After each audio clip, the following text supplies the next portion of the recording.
Հավարել նախկինում որպես հանձնաժողովի փոխնախագահ։ Բայց Տիկին Բադալյան, ես մի հարց ունեմ եւ ուզում եմ այստեղից ասել, ես կուզենամ նաեւ ապահովագրության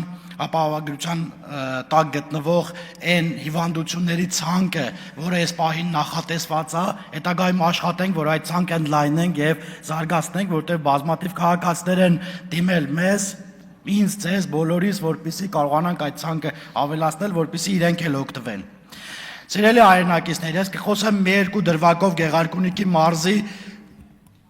առողջապահությունից, կոնկրետ բուժ հիմնարկներից, օրինակ Գավառի բժշկական կենտրոնի մոտով անցնելուց Հայաստանի Հանրապետության վարչապետին մոտեցան բուժաշխատողները եւ նրանից խնդրեցին կատե համակարգ, որը ընդամենը մի քանի օր հետո ի պատիվ Հայաստանի Հանրապետության վարչապետի եւ առողջապահության նախարարի բերվեց եւ տեղադրվեց Գավառի բժշկական կենտրոն, որը շատ կարեւոր էր։ Նաեւ այս պահին վերազինումներ կան Գեղարքունիքի մարզի գրեթե բոլոր բուժհաստատություններում, բժշկական կենտրոններում, կատե եւ ժամանակակից նոր ռենտգեն ապարատներ եւ այլն, որպեսզի ավելի հեշտ եւ մատչելի լինի մեր բնակիչների բուժ օգնությունը։ Ես նաեւ ուզում եմ ասել, որ մեր իշխանությունը, մեր կառավարությունը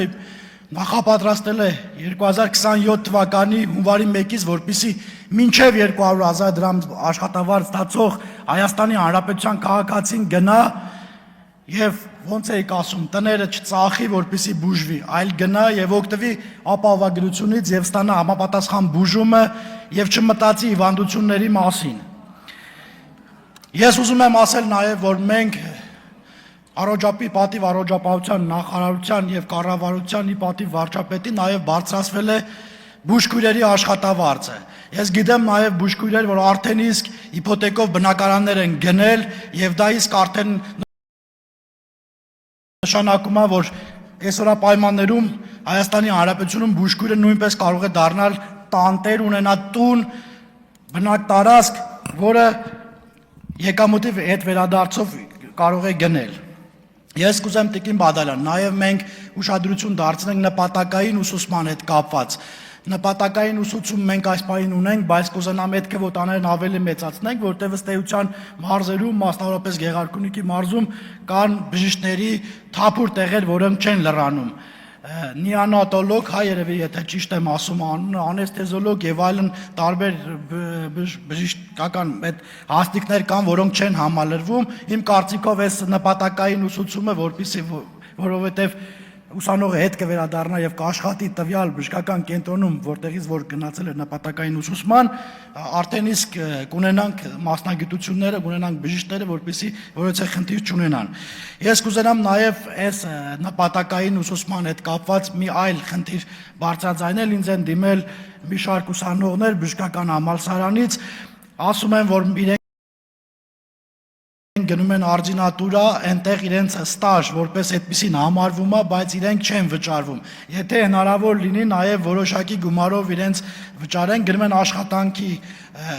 աշխատանքային ստաժը գնում է, բայց իրենք չեն վճարվում։ Ամեն դեպքում խնդրում էին այսրան էլ ուշադրություն դարձնենք։ Սիրելի հայրենակիցներ, մենք Մարտունի բժշկական կենտրոնը կառուցեցինք, վերազինեցինք, կար խնդիրները բացահայտվեց, չգիտեմ, եւ այդ խնդիրները վերացվեց, բայց եւ ուզում եմ ասել հիմա էլ նաեւ Մարտունի բժշկական կենտրոնում նոր մասնաշենք է կառուցվում Ծիգի ծրագրի շրջանակներում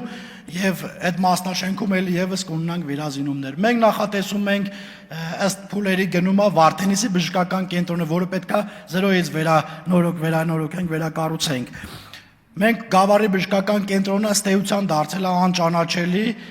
Եվ ես արգելին դիմություն ձեզ էլ կխնդրեմ մի օր այցելեք Գեղարքունիքի մարզի բժշկական կենտրոններ եւ տեսեք եւ վերազինումը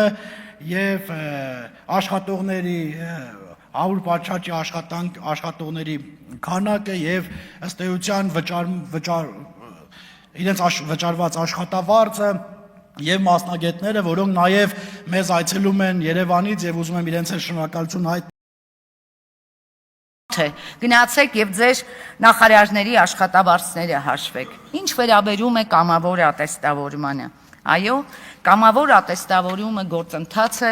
որը շատ կարևոր է։ Կարևոր է ոչ թե մեզ համար, որովհետև մենք չենք դրանով կարևորվում։ Կարևոր է այն փոքրիկների համար, որ պիտի սովորեն դպրոցներում եւ գնացել են գիտելիք ստանալու։ Դպրոցը սոցիալական խնդիր լուծելու վայր չէ, դպրոցը կրթական միջավայր է, եւ գնացեք Հայաստանի Հանրապետության բոլոր դպրոցները, գյուղական, քաղաքային, տեսեք թե ինչ լաբորատոր սարքավորումներ ունեն այդ դպրոցները, ինչ միջավայրում են երեխաները բնագիտական առարկաները սովորում։ Մենք տեսել ենք եւ առաջին շարքում նստած երկրորդ նախագահի օրոք դպրոցները եւ ՀՀԿ-ի ժամանակ տեղի ունեցածը դպրոցներում։ Երբ որ հասարակ, չէ ձեր Նարեկ Կարապետյանի հայրը Կարկառուն հանրապետական է, դրա համար եմ անդրադառնում։ Եվ ասեմ ձեզ մի բան, երբ որ դպրոցում ամենափոքր փորձը անելու համար միջոց չկար։ Գնացեք, տեսեք, բացեք կառավարության 850N որոշումը, կարդացեք, դժվար չէ։ Կարդացեք, տեսեք ինչ միջոցներ են հատկացվում դպրոցներին, ինչի համար են հատկացվում։ Ես հասկանում եմ իհարկե, դա ձեզ համար դժվար է, որովհետև հեշտ է գալ այստեղ սևացնել։ Ձեզ թվում է, թե գուցե այստեղ աշխատող չկա։ Երեկ ես ուսուցիչ էի, երեկ ես դպրոցի տնօրեն էի, եւ ես իմ գործընկերներին խոստացել եմ, բոլոր նրանք, ովքեր կփորձեն սևացնել կառավարության արածը կրթության ոլորտում, անպայման պիտի արժանանան հավուր պատշաճի վերաբերմունքի։ Սիրելի Հայաստանի Հանրապետության քաղաքացիներ, առջևում սեպտեմբերի 1-ն է։ Այն լաբորատոր սարքերը, որ եկել են Երևանի դպրոցներ, սպասում են ձեր փոքրիկներին։ Սպասում են, որպեսզի նրանք դրա միջոցով էլ ավելի մոտենան գիտությանը, որովհետև կրթությունը պետության հիմքն է։ Կրթությունը մեր պետության հարատևության հիմքն է։ Եվ կրթության պակասի հետևանքները մենք այսօր այստեղ զգում ենք։ Իսկ ինչ վերաբերում է պարոն Մամիկոն Ասլանյան, քիչ առաջ դուք ելույթ եք ունենում, խոսում եք բարեկիրթ լինելու մասին։ Այո, մենք բարեկիրթ ենք։ Եվ համապատասխանաբար ակնկալում ենք, որ ձեր քաղաքական թևում ներկա բոլոր անդամները լինեն բարեկիրթ։ Եվ եթե մեզանից ակնկալում եք բարեկրթություն, իսկ ես այլ ձև չգիտեմ մարդկանց հետ հարաբերվելու, ուրեմն բարի եղեք ձեր որոշ ընկերների բացատրել, որ բարեկրթությունը, ինչպես արդեն ասացի, դա դաստիարակության մի մասն է, որի պակասը ցավոք մենք տեսնում ենք, որովհետև նախկին կրթական համակարգը անցած որոշ մարդիկ բարեկրթության